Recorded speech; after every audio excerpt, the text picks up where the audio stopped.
Eyes drop, shoulders close, the wall comes up, and felt yourself reaching out only to make the silence even louder. We've all felt misunderstood in a relationship. We've all been on one side of that silence, watching someone we love disappear into themselves, knowing that everything we instinctively want to say is going to make it worse. That's why this channel exists. The relationship blueprint is built on one belief, that the exact words we use in the moments that matter most are not luck, not personality, not chemistry. They are a skill, and every skill can be learned. Today, we're going to learn 6 word-for-word scripts you can actually use the next time emotional shutdown happens. What to say before, during, and after. Built on the psychology of what's really happening in your partner's nervous system. These aren't theories. They're sentences you can speak out loud. By the end of this video, you'll have the language for the exact moment you've never known what to say, and you'll be able to use it today, the next time the silence comes. By the end of this video, you'll know whether you're anxiously attached, and one of the 10 signs is so unexpected that recognizing it changes how you see every relationship you've ever had. I'll tell you which one at minute 11. Anxious attachment develops in childhood when your caregivers were inconsistent, not absent, not abusive necessarily, inconsistent, sometimes warm and loving, sometimes distracted, overwhelmed, or emotionally unavailable, sometimes there, sometimes not. Your young brain faced an impossible task: figure out how to get consistent love from an inconsistent source. And the strategy it developed: stay hypervigilant, watch for signs of withdrawal, work harder for connection. Never fully relax, because relaxing means you might miss the moment things shift. Anxious attachment isn't a character flaw. It's a survival strategy that worked in childhood and got stuck. It got stuck because your nervous system kept running that same program into adulthood, into your friendships, into your romantic relationships, into the way you read a text message at 2 in the afternoon on a Tuesday. Okay, 10 signs. Let's go. Sign 1. You overanalyze everything: texts, tones, silences. A one-word reply sends you down a 20-minute spiral. You screenshot it and send it to a friend. You read it in different voices in your head. You catalogue their recent behavior looking for patterns. You convince yourself something is wrong. Then convince yourself you're being paranoid. Then convince yourself it's real again. This isn't overthinking for the sake of it. This is your threat detection system, calibrated in childhood to notice the earliest possible sign of emotional withdrawal, doing exactly what it was trained to do. You might recognize this if a perfectly normal "sounds good" from your partner makes you pause and wonder if they're secretly upset with you. Here is what to do. When you notice the spiral starting, ask yourself one question. What is the most boring, most neutral explanation for this? Not the most dramatic, the most boring. Train yourself to reach for that first. Sign 2. You need constant reassurance, and it never quite lands. You ask if they're okay. They say yes. You feel better for about 4 minutes. Then the uncertainty creeps back in. You ask again. They reassure you again. And again you feel better, briefly. The reassurance isn't landing because the anxiety isn't coming from your partner. It's coming from inside you.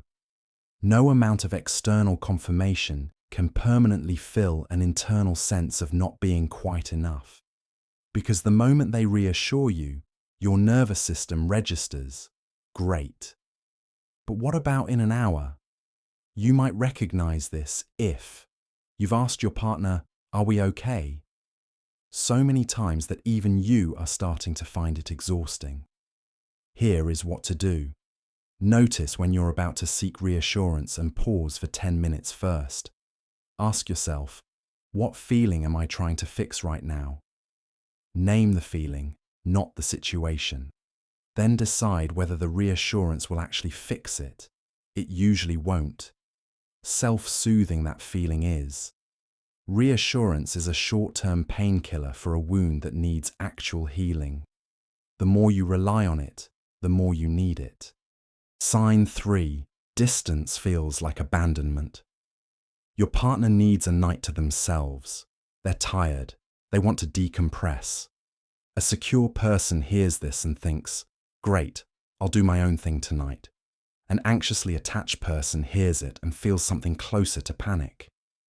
Not because they consciously believe they're being abandoned, but because their nervous system pattern matches withdrawal to threat. Distance and rejection feel the same in the body, so you text more. You look for signs of the real reason. You replay the last few days, looking for what you did wrong. By the time they resurface, you're either relieved and clingy, or resentful that you had to feel that way at all. You might recognize this if your partner's phone being on silent for an hour sends your anxiety into the red.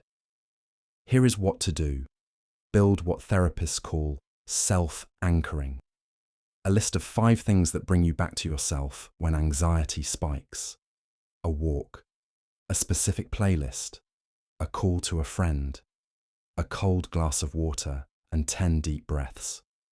Practice using these before you reach for your phone. Sign 4.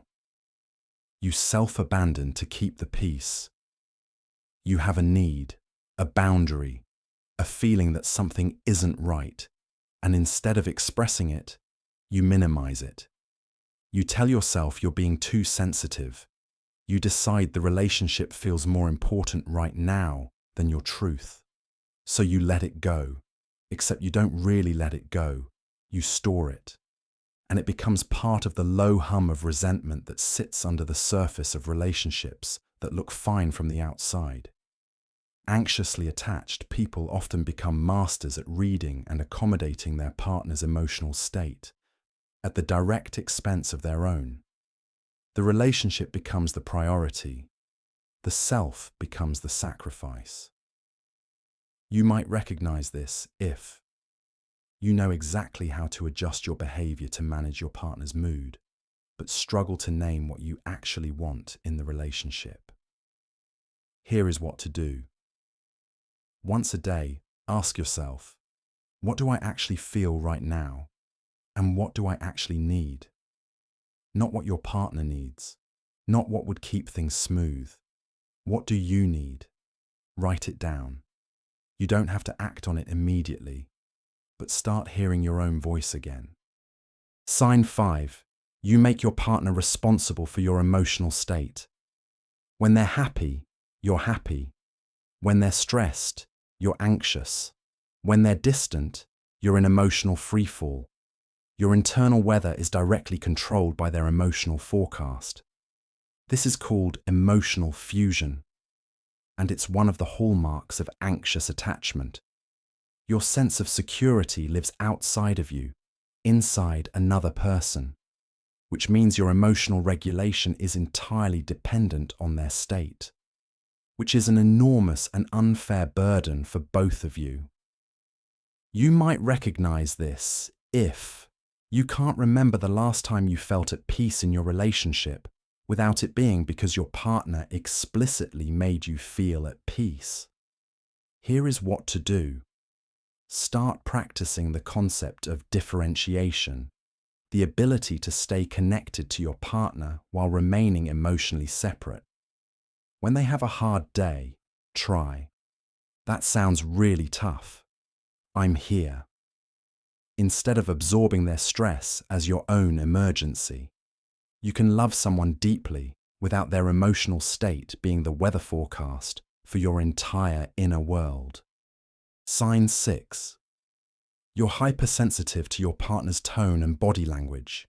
You notice everything. The micro pause before they answer. the slightly different energy in their voice on the phone, the way they smiled, but not quite the way they usually smile. You pick up on shifts in their emotional temperature that they're not even fully aware of themselves. This is called hypervigilance, and it makes sense if you grew up in an environment where emotional cues were the most important data in the room.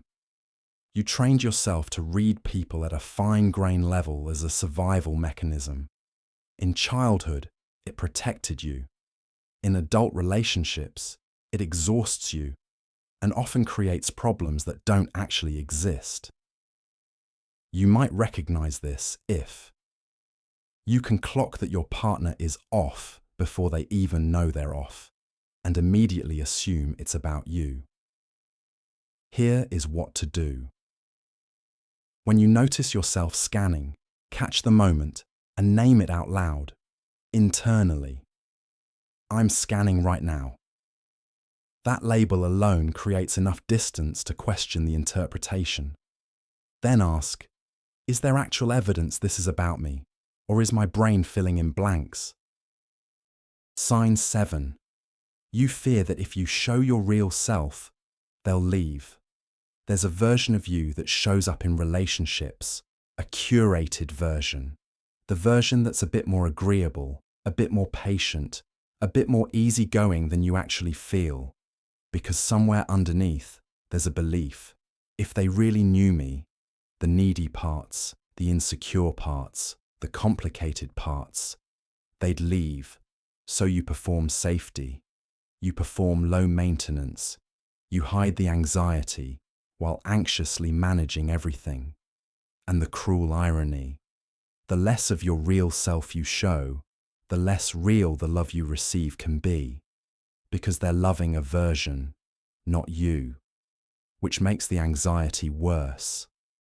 You might recognize this if you've never had a relationship where you felt fully known, and you're not sure if that's because of them or because you've never let them see enough. Here is what to do. Choose one small truth this week, something real about how you feel that you would normally smooth over.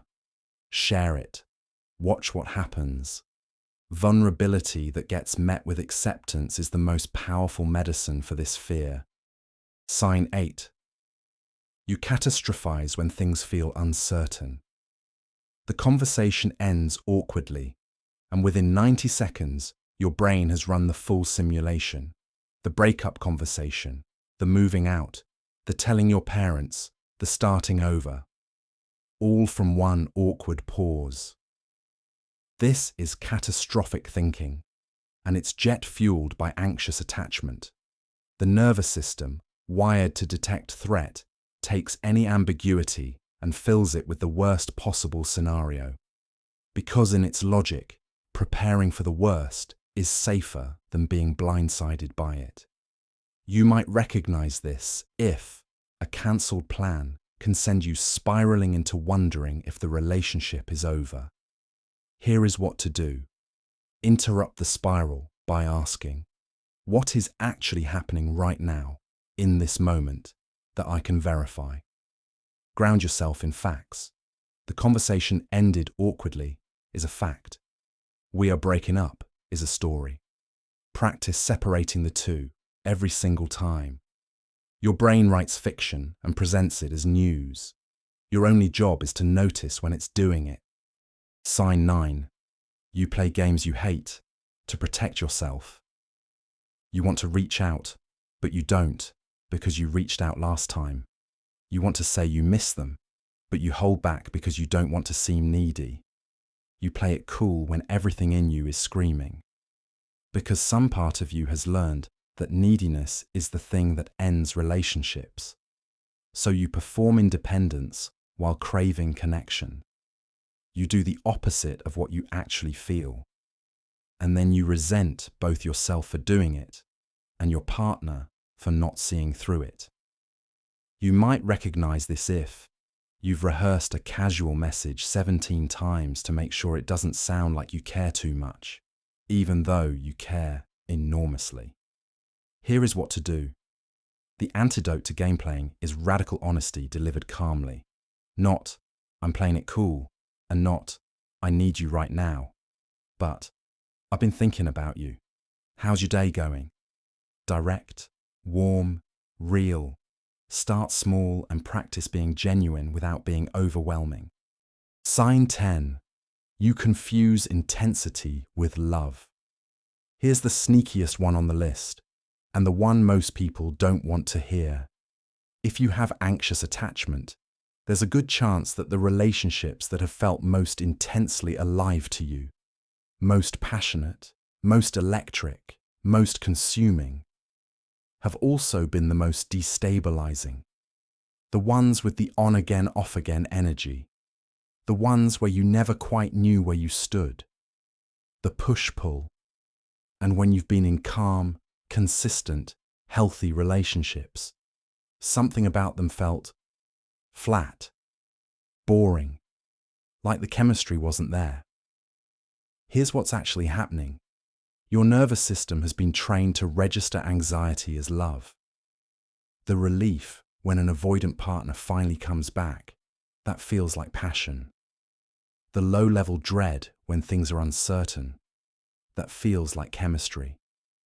The highs and lows, that feels like depth. Calm feels like absence because you've never learned to rest inside security. You might recognize this if you find yourself more attracted to people who keep you guessing than to people who are straightforwardly kind and available. Here is what to do. When you meet someone who feels too easy or too available, that is a person worth staying curious about. What feels boring to your nervous system might actually be safety. And safety, with the right person, is the foundation of the deepest intimacy you'll ever experience. The butterflies you feel around inconsistency aren't love. They're anxiety.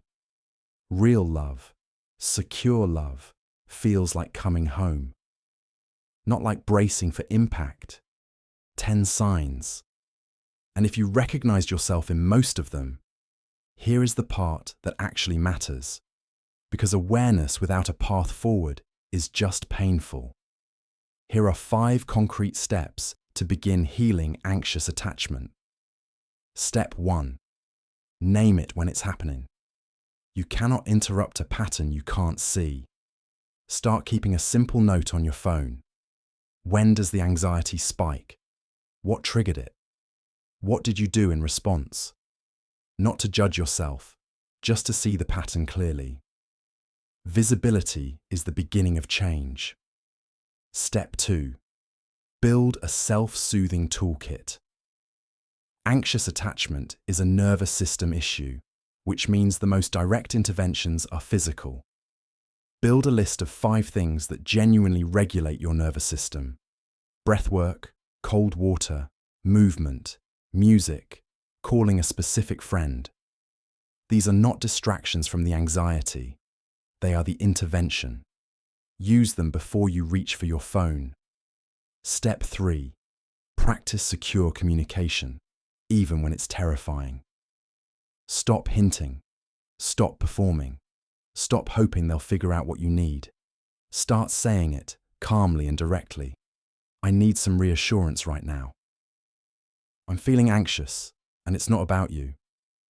Can we check in tonight?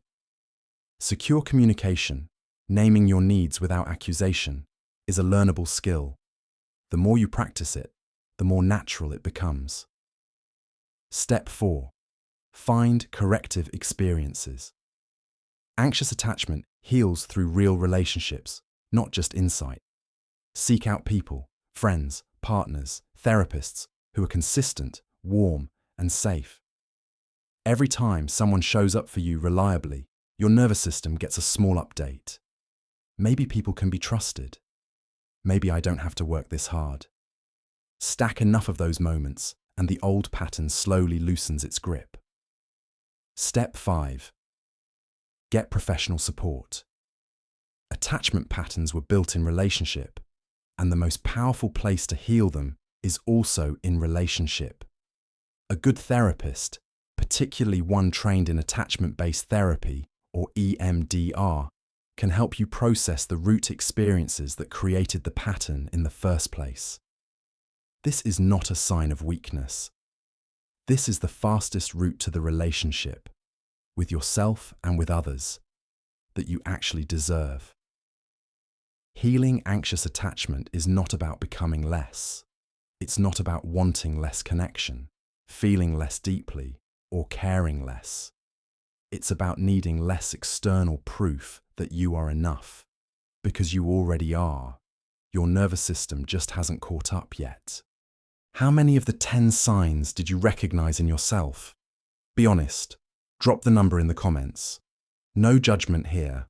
This community is built on the belief that self-knowledge is the beginning of everything. And if this video resonated, share it. Send it to someone who you think might need it. Sometimes the most loving thing you can do for someone is hand them the language for something they've been living without words for. If you haven't watched our attachment styles overview video, that's the perfect companion to this one. It covers all 4 styles and goes deeper on the origins. Link is in the cards above. And if you recognize avoidant patterns in your partner rather than yourself, we have a video on that coming very soon. Subscribe to the Relationship Blueprint. New video every week. Great relationships are not luck. They are a skill. And every skill, including this one, can be learned. I'll see you next week.